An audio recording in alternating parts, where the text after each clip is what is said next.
yang mendengarkan semoga diberikan keberkahan. Al-Fatihah. A'udzubillahi minasyaitonir rajim. Bismillahirrahmanirrahim. Alhamdulillahirabbil alamin arrahmanir rahim. Iyyaka na'budu wa sallam. Al-Fatihah. A'udzubillahi minasyaitonir rajim. Bismillahirrahmanirrahim. Iyyaka na'budu wa iyyaka nasta'in.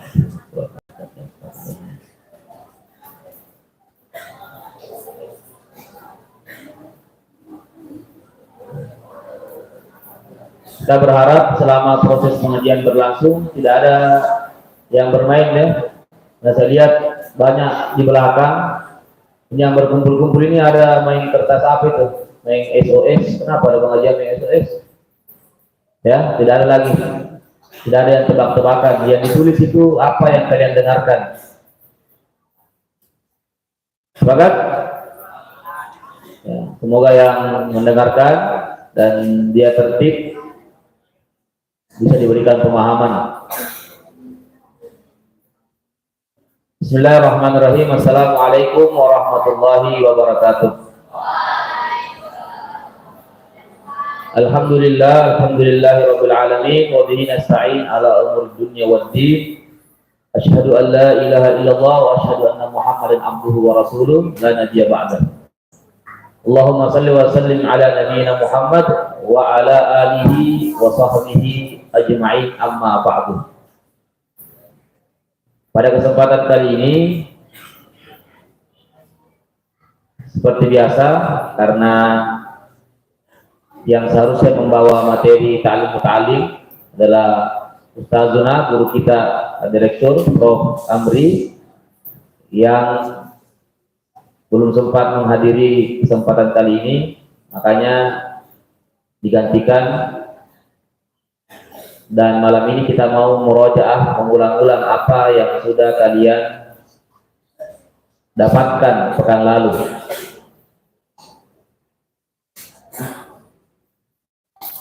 Mengulang-ulang juga sekaligus melihat sampai mana apa yang kalian dapat, sampai mana pemahamannya. Jangan sampai di atas berbicara, di bawah juga berbicara, akhirnya terjadi salah paham.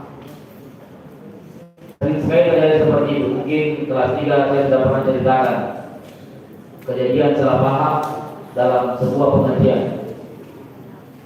Nah, bisa karena kalau bukan tidur itu santrinya cerita, tapi yang dibenarkan juga. Mungkin itu kelas 1 atau kelas 2 juga sebagai tambahan cerita ya, supaya tidak terulang apa yang pernah diceritakan ini. Pada sebuah pengajian itu seorang ustaz mengajarkan sama muridnya. Ditulis di papan tulis. Apa yang ditulis? Ditulis sebuah hadis yang kurang lebih isinya habbatus sauda apa? Syifa'un min kulli da'. Tahu habbatus sauda? Nah, itu jintan hitam atau suplemen obat herbal. Dia tulis itu habbatus sauda. Tapi karena dia mengantuk, santrinya mengantuk, ini santrinya mungkin sambil cerita atau mungkin sambil main ini tadi SOS, sambil isi tebak-tebakan, dia lupa sautinya, ditambah sautinya, terusnya dia tulis habbatus sauda, dia tulis menjadi hayyatus sauda. Kalau tadi habbatus sauda artinya jintan hitam atau biji bunga apa jintan hitam, ditambah sautinya saja menjadi hayyatus sauda. Apa artinya hayyat? Ular hitam. Nah, jadi tadi awalnya jintan hitam adalah obat dari segala penyakit. Itu terjemahan hadisnya. Karena ditambah saut titik, artinya apa? Ular hitam adalah obat dari segala penyakit. Gara-gara saut titik saja, artinya dia salah paham. Padahal yang disampaikan gurunya, ustadznya, hal yang benar. Tapi karena dia cerita mungkin atau tidur, ngobrol sama temannya, salah satu titik saja. Akhirnya setelah itu dia masih ingat hadisnya, masih ingat itu teksnya, sakit terus. Wah, masih ingat kemarin penyampaian Ustaz bahwa ular hitam obat segala penyakit. Dia cari ular hitam, Nah, kalian sudah tahu selanjutnya bagaimana? Kemudian sudah terjadi ya. Baik itu. Oke. Baiklah, kita merojah yang pertama. Karena saya juga ikut pekan lalu, makanya saya punya beberapa catatan untuk diulang-ulang sama-sama. Tapi saya mau mulai dari belakang. Jadi Pak Direktur Al-Ustaz pekan lalu memulainya dengan merojah juga dan diakhiri dengan apa yang mau diawali sekarang, yaitu sebuah syair. Coba buka yang punya kita, silakan buka syairnya. Itu syair pertama tentang keutamaan menuntut ilmu. Saya mulai dari belakang. Sudah dapat?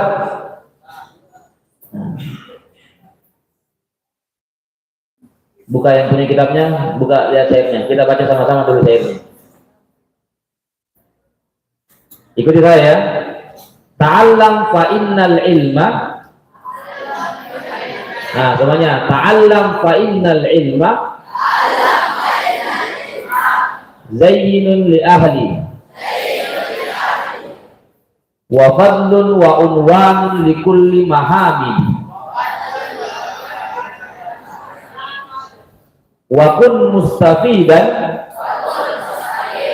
kulla yawmin ziyadan minal ilmi wasbah fi buhuril fawaid. Ini bagi kelas 3 sudah tidak asing. Bahkan dulu pernah dihafal ini untuk kelas 3. Tidak tahu masih dihafal atau tidak. Ada yang hafal? Ada? Coba. Lazuna? Ada? Ada? Ah, itu wajib dulu dihafal kan? Ay, lupa nih. Nggak jadi Lazuna juga. Oh, terakhir ada pertanyaannya seperti biasa. Kita dengarkan artinya. Syairnya bermakna belajarlah, karena sesungguhnya ilmu itu adalah perhiasan bagi pemiliknya.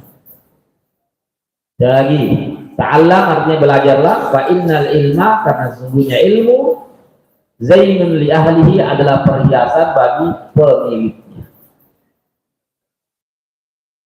Tahu perhiasan? Aksesoris ya bahasanya. Beda aksesorisnya laki-laki, beda aksesorisnya perempuan.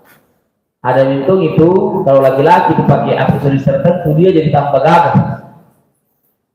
Percaya tidak? Silakan kalau yang mungkin yang kelas 3 atau kelas 2 sudah mulai merasakannya. Masuk masa-masa puber dia sudah mulai berdaya. Semakin bagus sepatunya, apalagi perjalanan 1 hari itu pakai jam tangan kah atau pakai gelang. Mana dia pakai gelang kemarin? Sini belakang tiang kayaknya harus jadi. Pasti dia berpikiran bahwa wah saya keren ini bro, karena ada perhiasanku, ada aksesorisku. Dia merasa keren, merasa gaul. Apalagi bagus, apalagi kalau di luar ya, pakai celana. Namun Syekh Darmuji menyampaikan dalam syairnya bahwa ilmu adalah perhiasan bagi yang memilikinya. Tidak usah mau jauh-jauh pakai gelang, pakai apa lagi tuh, pakai rantai, pakai apa lagi tuh. Biasanya kalau santri itu ada suka pakai yang aneh-aneh. Ada juga biasa kebiasaan santri suka gambar-gambar tangannya pakai pulpen. Ada? Mana namanya? Pakai tip X, pakai spidol. Dia merasa apa coba? Coba merasa keren. Wah, saya ini paling jago di sini. Tenggol dong. Betul? Padahal tidak keren itu. Yang keren siapa? Ta'allam. Yang keren itu adalah orang yang berilmu, orang yang belajar. Karena itu adalah hiasan atau aksesorisnya. Apa hubungannya Ustaz? Saya sudah pernah juga jelaskan ini. Ini untuk kelas 1 karena nanti paling banyak saya tanya kelas 1 ini. Apa kaitannya aksesoris atau perhiasan sama santri ini? Kenapa dikatakan orang yang berilmu itu keren? Orang berilmu itu atau santri itu ada biasa baju apa itu santri itu keren. Ada bajunya itu? Ada? Santri itu keren. Iya keren karena dia punya perhiasan, dia punya aksesoris. tanpa harus mencoret-coret badannya. Kita lihat lanjutannya. Bukan hanya sebagai hiasan, wa fadlun wa udwan li kulli mahamidin. Orang yang berilmu, orang yang menuntut ilmu memiliki keutamaan dan ada ciri-cirinya. Li kulli mahamidin, bagi setiap hal-hal yang terpuji. Dan lagi, orang yang berilmu memiliki keutamaan dan ada tandanya. Wa fadlun wa udwan li kulli mahamidi, bagi setiap hal-hal yang terpuji. Ini sekaligus menjadi ciri-cirinya santri. Tadi santri itu keren karena ada nih aksesorisnya tuh. Tidak usah mau pakai rantai atau gelang. Cukup kau berilmu, ikuti pelajaranmu itu di kelas, kerjakan PR-mu, nah kau sudah menjadi santri yang keren. Yang kedua, ciri-cirinya memiliki keutamaan. Memiliki keutamaan. Keren, santri itu keren yang pertama. Orang yang menuntut ilmu pasti keren. Yang kedua, pasti dia lebih utama atau lebih mulia daripada orang yang tidak berani, daripada orang yang bukan santri. Gampangnya seperti ini saja. Kalian pulang perizinan 1 hari dengan style seperti santri begini ya. Catatannya, kalian pulang perizinan 1 hari atau libur dengan gaya santri seperti sekarang ini. Kamu mungkin lewat di keramaian atau pergi ke musola, yang paling pertama disuruh jadi imam itu tidak mungkin orang yang pakai celana levis. Pasal ini gaya-gaya santri. Dan ini saya sudah punya pengalaman tersendiri waktu masih pesantren. Dan di luar sana, di luar pesantren, mau itu di keramaian, di mall, di pasar, ketika kita memperlihatkan ciri-ciri santri, ciri-ciri penuntut ilmu, itu pasti kau dipandang berbeda dari yang lain. Nah ini bukan orang biasa ini. Padahal kita cuma pakai apa? Baju putih mungkin, atau pakai songkok, menutup aurat, menutup. Karena kan kebanyakan santri biasanya kalau sudah perizinan pakai celana pendek, pergi mall, pergi bioskop, pergi kemana. Nah itu ciri yang kedua tadi ya, menuntut ilmu itu keren. Yang kedua dia apa? Diutamakan. Yang ketiga dia ada tandanya, ada wa fadlun wa udwan, ada tandanya santri itu. Tentara sekali gitu kalau santri, dari cara bicaranya, dari caranya jalan. Mungkin kalian belum merasakan sekarang. Kalau kalian itu mungkin sudah kuliah, kalau sudah dewasa, kita ketemu sama teman-teman di luar, teman-teman kuliah. Ini saya pengalaman saya waktu saya masuk kuliah ini. Saya bisa tahu, santri tidak mungkin bukan santri. Walaupun dia pakai baju biasa, dia pakai baju kemeja mungkin, tidak pakai kok. Tapi dari caranya jalan, caranya bicara, saya langsung pede panggil dia. Kok pasti santri itu? Walaupun bukan santri imam ya. Ya, walaupun bukan santri, tapi secara umum dia tentara, ciri-cirinya santri. Beda daripada yang lain. Ini yang dimaksud dalam ciri. Nah, ini yang syair kedua yang paling berkesan. Wa kun mustafidan kulla yaumin ziyadati minal ilmi. Jadilah orang bermanfaat, jadilah orang yang selalu ada peningkatan ilmunya setiap hari. Setiap ada yang paham maksudnya ini, jadilah orang bermanfaat, jadilah orang yang bertambah ilmunya setiap hari. Maksudnya seperti ini. Kalau hari ini kamu tidak mencatat, seharusnya lebih bagus lagi besok. Berarti besok seharusnya kau mencatat. Kalau kemarin kamu cerita main-main, seharusnya hari ini kamu Tidak cerita. Itu pun mustafidan kullayyumin ziyadah. Inilah ciri penuntut ilmu yang keempat. Kalau kemarin kamu tidak sholat sunnah, ba'diyah isya, ba'diyah maghrib, nah hari ini kalau kamu mau orang yang beruntung, seharusnya kalian sholat sunnah. Itu dua syair yang sangat bisa kalian jadikan pegangan, bahkan saya suruh hafal. Wa kun mustafidan kulla yaumin ziyadah. Coba semua ikuti. Wa kun mustafidan kulla yaumin ziyadah. Apa artinya?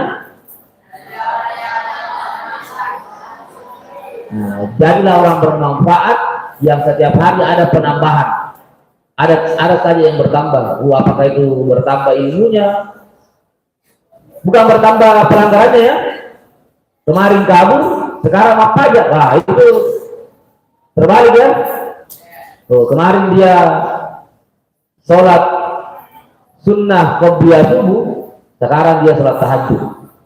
Alhamdulillah. Langsung saya lompati karena ini panjang penjelasannya. Saya ambil yang paling terakhir. Coba lihat syair yang paling terakhir. Ikuti lagi. Fa inna faqihan wahidan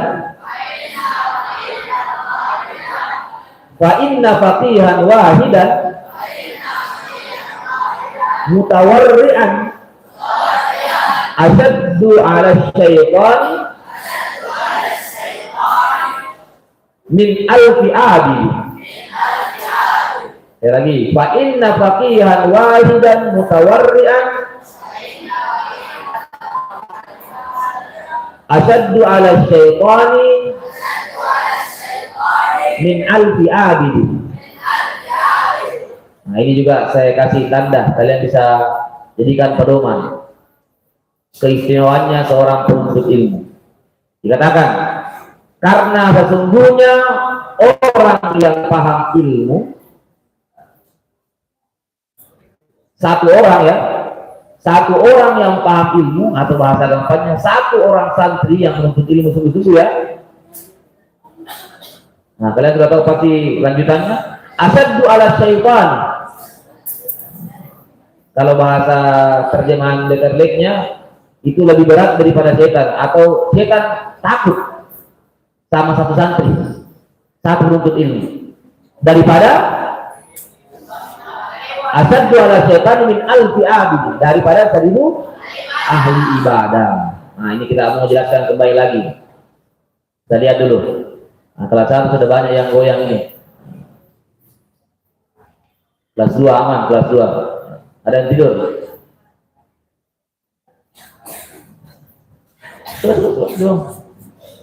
Satu orang santri ya, atau penuntut ilmu dibandingkan dengan 1000 ahli ibadah. Tahu ahli ibadah? Apa coba ahli ibadah? Nah, kelas 1 coba. Tahu ahli ibadah kelas 1? Kan ada namanya ahli apa? Ahli Quran, ada ahli apa lagi? Kalau dikatakan ahli itu berarti dia sudah ahlinya nih, ahlinya ahli. Ya? Si paling. Nah. Pokoknya sholat sunnah tidak pernah lepas. Coba bayangkan saya, di sini ada di antara kalian ada santri yang kerjanya setiap hari mengaji saja. Bayangkan saja, ada mungkin di antara temanmu setiap hari mengaji saja. Kemudian habis itu sholat sunnah terus, sholat tahajud lagi, puasa lagi, mengaji lagi, ini terus kerja. Ahli ibadah.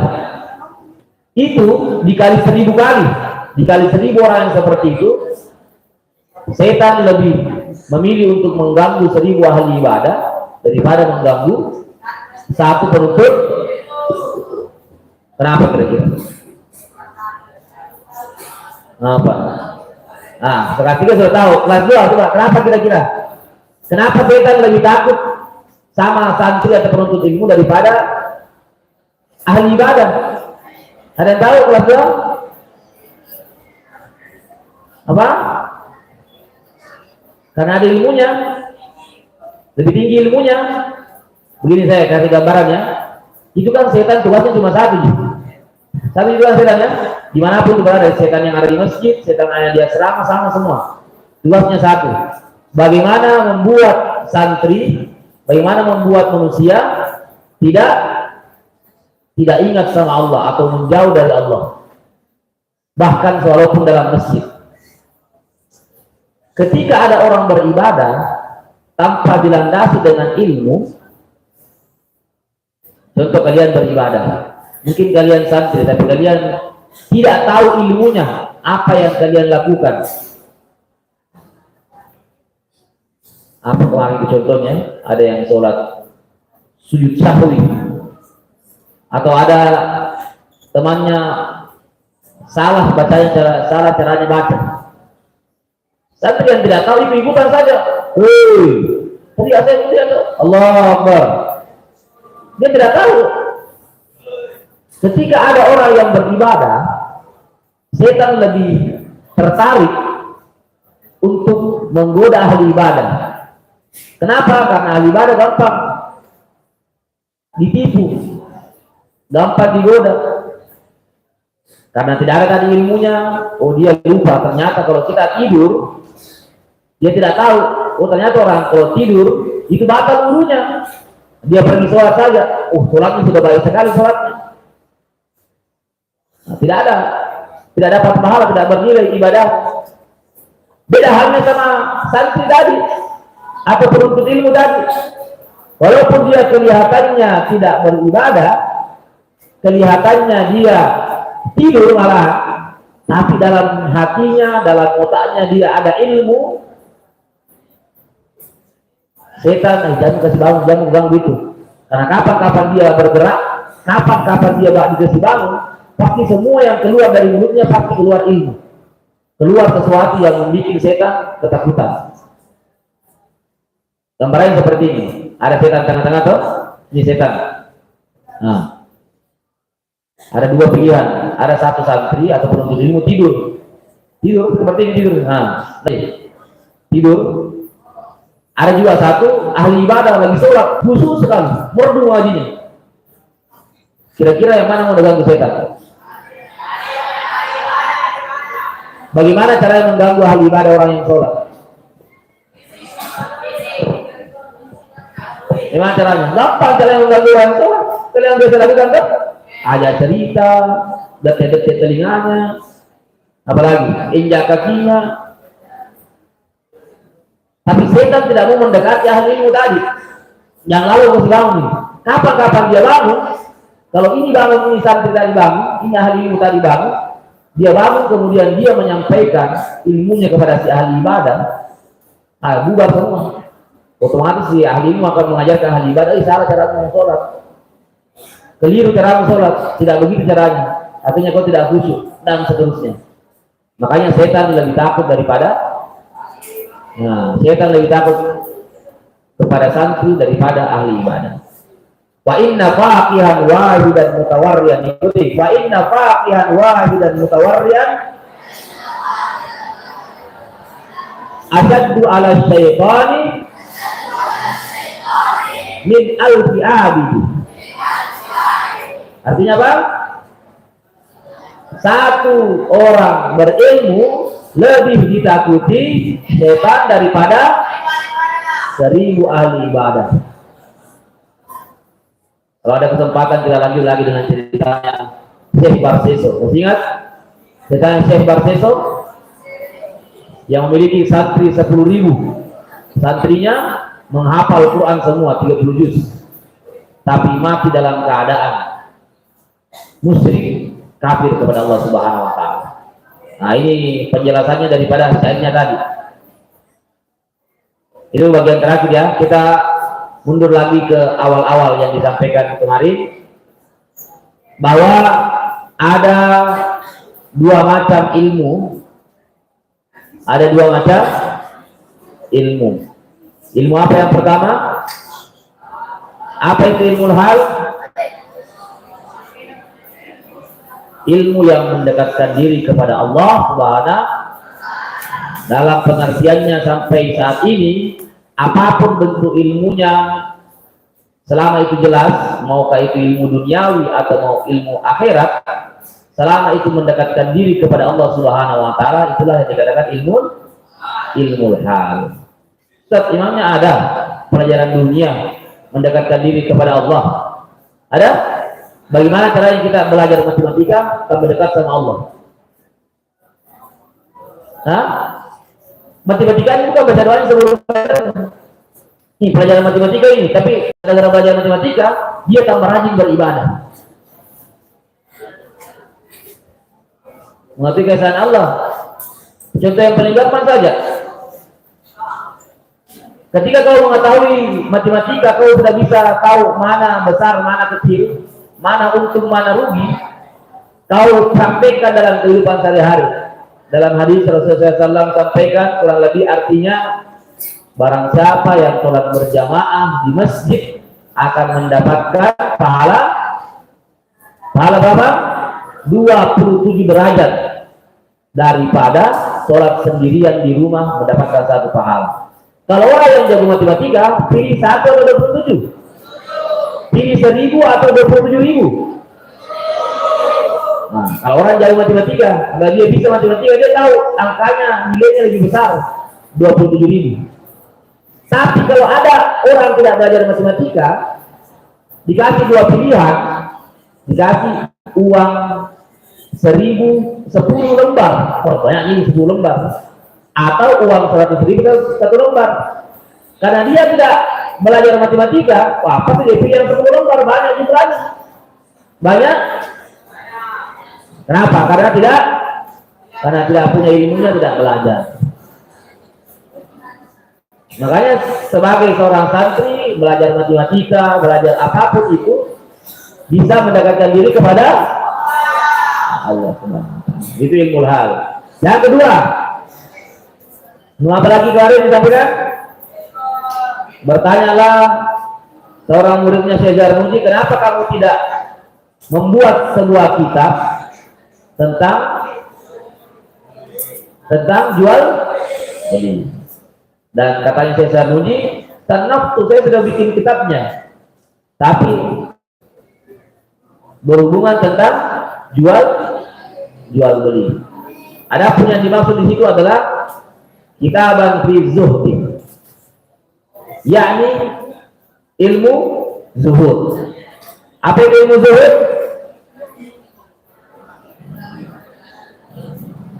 Zuhud adalah menghindar. Menghindar. Banyak lagi. Ada yang mulai 1, 2, 3, 4 orang yang merenung yang tidur di belakang itu. Yang mencuri-curi apa ini? Apa yang curi ini? Kelihatan yang lihat di belakang dia, yang kelihatan dari situ. Yang apa itu? Bertanya-tanya apa kan? Yang gambar itu, yang gambar salah-salah. Ilmu yang kedua ilmu zuhud atau ilmu menghindar. Apa yang mau dihindari? Yang pertama perkara syubhat, makruh dan haram. Selama kita tidak melakukan ketiga hal ini, kita tergolong sebagai orang yang zuhud. Kalau pekan lalu diberikan definisi oleh Ustaz bahwa zuhud adalah orang yang ketertarikannya lebih besar kepada akhirat daripada dunia. Pokoknya kalau ada perhitungan akhiratnya lebih besar pahalanya, dia pasti pilih itu. Tapi kalau bilang untung dunia ini dapat uang berapa, ini tidak ada. Pilih mana? Mau tidur atau sholat sunnah? Kalau tidur kan dapat juga pahala sih. Jadi tidak ada masuk. Bikin malas kalau kebanyakan tidur. Ayo, biasanya sholat sunnah dia. Ini orang zuhud berarti dia hitung akhiratnya panjang. Tapi dijelaskan di bawahnya setelah itu bahwa orang zuhud itu simpelnya adalah orang yang menghindari perkara makruh, syubhat dan haram. Nah, coba lihat apa perkara makruh? Makruh adalah sesuatu yang lupa. Salah. Makruh adalah contohnya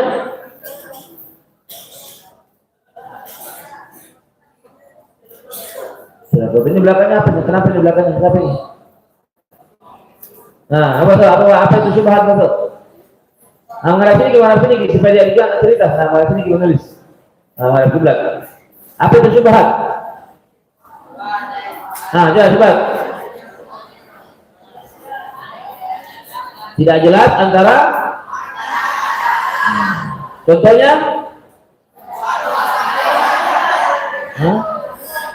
penemuan. Contohnya banyak di sekitar sini. Itu kalau apel itu biasa tuh apel pagi-pagi, yang tadi pagi itu di lapangan, kalau berdi banyak sekali sendal. Itu subhat semua itu. Tidak tahu siapa yang punya, tapi ada yang pakai. Pasti tanya punya siapa, nggak tahu Ustaz. Nah, berarti dia pakai perkara yang orang yang terbiasa pakai perkara yang subhat tidak berkah. Tidak berdosa juga, tapi dia tidak berkah. Tidak berkah artinya bagaimana? Susah paham ilmu, tidak bisa khusyuk beribadah, selalu melanggar mungkin contohnya. Tidak Kenapa tidak berkah? Karena pakai. Nah, coba itu yang biasa melanggar coba tanyakan diri. Kira-kira makanan subhat apa pakai hari ini? Kenapa bisa melanggar Kak? Silakan coba tanyakan dirinya. Ini coba yang tidur coba tanya. Apa kira-kira yang pakai hari itu? Apakah ada yang subhat yang dia makan atau tidak? Baik betul? Nah, yang terakhir menghindari perkara yang haram. Ini sudah jelas. Ya, baik itu perkara haram secara zatnya atau secara maknanya. Kelihatannya halal, makanan halal, lazuna halal, tapi didapatkan dengan cara yang haram. Satu awalnya halal lazuna itu misalnya lazuna ada halal, tapi karena diambil dengan cara yang haram, awas tuh, ambil satu. Jadi haram karena diambil dengan cara memaksa. Nauzubillah. Nah, itu ilmu yang kedua. Apa tadi ilmu yang pertama? Ilmu hal. Yang kedua ilmu zuhud. Ilmu yang ketiga apa? Ilmu jual beli sama ilmu zuhud. Ilmu ahwalul qalbi. Ilmu hal, ilmu zuhud, kemudian ilmu ahwalul qalbi. Ada 4 ciri-cirinya ilmu ahwalul qalbi. Apa yang pertama? Wa kadzalika yuftaradu alaihi ilmu ahwalil qalbi minat tawakkuli wal inabati wal khasyah war ridha. 4 ciri-cirinya ilmu ahwalul qalbi atau ilmu tentang hati, ilmu kondisi hati. Orang yang memiliki sifat tawakal, inabah, wal khasyah, war ridha. Apa itu inabah? Kemarin saya disampaikan. Ada 2 kata bahasa Arabnya kembali. Taubat dan inabah. Taubat itu artinya kembali. Inabah juga kembali. Nah, apa bedanya taubat sama inabah? Penyampaiannya kemarin. Apa? Taubat diri perbuatan baik. Kalau inabah? Kalau taubat?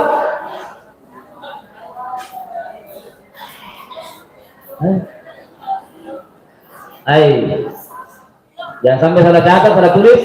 Yang cerita, yang tidur, jangan sampai salah catat, salah menulis. Ya, kita mulai dari tawakal dulu. Kita bahas sedikit tawakal. Dari mana asal katanya tawakal? Apa artinya tawakal? Yaitu secara yang kamu tahu dari bahasa Arabnya. Asal katanya tawakal dari kata apa? Sering kalian mengucapkan tawakkal ya tawakkalu dari kata wakalah, wakil. Mana wakil kelasnya sini? Ada wakil? Itu ada wakil. Itu asal katanya tawakal. Apa dikasih fungsi wakil? Apa bedanya ketua sama wakil? Apa? Wakil membantu ketua. Wakil mengatur. Kalau ketua kurang tepat. Yang kelas 2, apa fungsinya wakil kalau dalam asrama? Mengganti, membantu ketua. Kalau tidak ada ketuanya diganti sama wakilnya. Nah sekarang ada sifat namanya tawakal. Tawakal kepada siapa? Berarti bagaimana maksudnya itu? Saya tawakal sama Allah. Kalau kau artikan berserah diri kepada Allah itu secara umumnya, tapi kalau secara bahasa bagaimana kira-kira artinya? Diwakilkan sama Allah, kita wakilkan saya sama Allah. Saya punya masalah, saya sudah ikhtiar ini masalahku. Hilang tongkok ini dari 2 hari yang lalu. Sudah maka cari juga, terus kasih tanda. Tawakal mami gak saya, pokoknya Allah yang saya serahkan sama Allah. Tawakal mami kayak ini. Saya wakilkan sama Allah yang wakili saya untuk menemukan benda hilang tersebut. Kalau diambil semua orang ya berarti nanti Allah yang kasih imbalan. Maukah itu dengan cara yang baik atau cara yang buruk? Tawakal. Tapi dengan catatan kita harus berusaha sebelum. Kemudian yang terakhir, sebelum kita masuk pertanyaan. Tadi inabah belum ini jelaskan. Saya tidak masuk ke inabah. Nah ini. Wakil fi jami'i ahwali wa syaraful ilmi la yakhfa ala ahadin idh huwa mukhtassun bil insaniyah li anna jami'al khisali siwa'il ilmi yashtariku fiha al insan wa sa'irul hayawanat kasaja'ah wal jur'ah. Karena perbedaannya antara manusia dan hewan itu, selain hewan dan manusia hampir sama, memiliki sifat yang sama, hampir sama semua. Ya, bahkan ada beberapa mungkin kalian pernah baca pemahaman bahwa manusia awal mulanya dari hewan juga. Bahkan sifat-sifatnya manusia banyak mirip dengan hewan. Ada hewan suka pajapo, manusia juga suka pajapo. Ya, ada hewan yang suka menindas, ada juga orang yang suka menindas. Gara-gara dia hewan itu besar, dia suka menindas yang kecil. Manusia juga begitu, gara-gara dia senior, dia suka tindas yang juniornya. Apalagi sifat-sifatnya hewan. Ada hewan yang suka apa? Suka tidur ada. Beruang, anoa, koala. Manusia juga ada yang tidurnya panjang. Tidur terus tidak kerja. Tapi apa yang membedakan manusia sama hewan? Ilmu. Apa kemarin kata-katanya? Al-insanu hayawanun natiq. Al-insanu hayawanun natiq. Manusia adalah hewan yang berpikir. Silakan catat itu seperti sekali. Jadi yang membedakan kalian dengan hewan adalah ketika memiliki ilmu. Ketika kamu memiliki ilmu, kamu dekat sama Allah. Jadi apa sifat-sifat hewan tadi yang tidak cocok sama manusia, pasti kalian tidak lakukan. Tapi kalau tidak ada ilmu, semua kau ambak, kau kerja semua. Yang penting saya tenang. Mau makan enak, halal haram makan semua. Yang penting saya kenyang, yang penting saya tenang. Ya begitulah hewan kurang lebihnya. Poin pun, ya saya mau mulai dari kelas 1 dulu. Ada yang mau sukarelawan kelas 1? Hadiahnya lazunah. Ya, yang katakan tadi. Ini standar. Sebutkan 3 macam ilmu tadi. Tidak mau? Hadiah? Ya, coba. Berdiri. Sini. Bukan ini. 3 macam ilmu.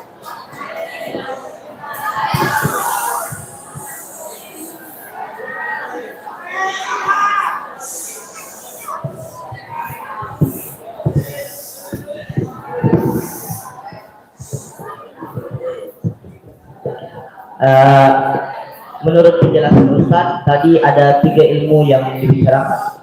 Yang pertama yaitu ilmu haq, yaitu segala ilmu yang dapat mendekatkan diri kita pada Allah Subhanahu wa taala. Lalu ilmu kedua adalah ilmu al-halul qalbi atau ilmu tentang hati. Lalu ilmu yang terakhir adalah